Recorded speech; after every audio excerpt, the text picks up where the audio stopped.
Welcome to Rob Talks. Thank you all for your support.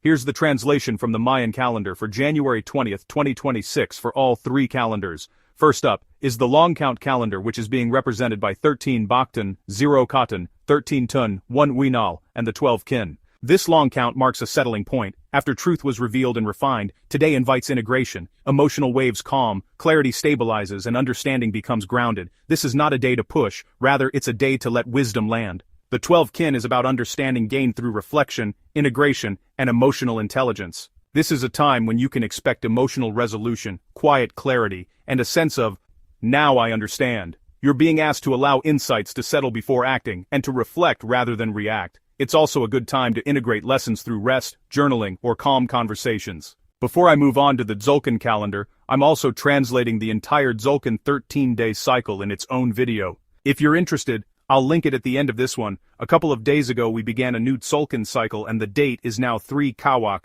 Kawak is represented by the storm. It's about emotional purification, renewal, and the healing rain. The number 3 is about movement, activation, and gentle momentum. Together, 3 Kawak brings healing movement. Emotional release flows constructively today, and not explosively. This is cleansing rain, rather than a storm surge. Today is about restoring emotional vitality, nervous system balance, and spiritual freshness. It's a day when healing occurs through motion, such as breath, water, expression, or gentle actions. You're being asked to allow emotions to pass without a story, and to create space for emotional renewal.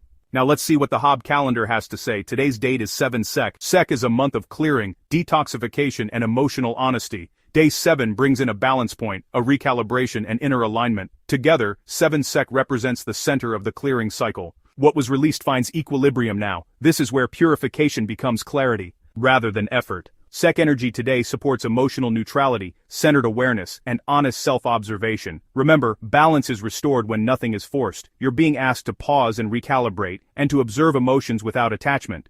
This is also a good time to maintain steady, simple routines, and to honor your natural pace. Now let's look at what the collective message is from all three calendars. Here's the meaning of each calendar summed up. The long count is about wisdom integrating through emotional understanding, and the Tzolk'in reflects a healing movement restoring inner balance. The Hob calendar is about letting healing move gently, and balance following release. Together, this day carries a collective emotional recalibration point. After recent truth revelations, our fields soften. Healing replaces tension, and understanding emerges where conflict once lived. This is a day for restoring harmony, both internally and collectively. This is a day where you don't need to solve anything, just let emotions move, then settle. What you understand now came through experience. This is the time to trust it, as calm clarity is your signal that integration is now complete. Here is an affirmation reflecting today's calendars, but please first remember to give us a thumbs up and to subscribe to help us grow. Thank you. Now here's the affirmation. I allow healing to flow gently. Balance restores itself naturally within me. Thank you all for your support.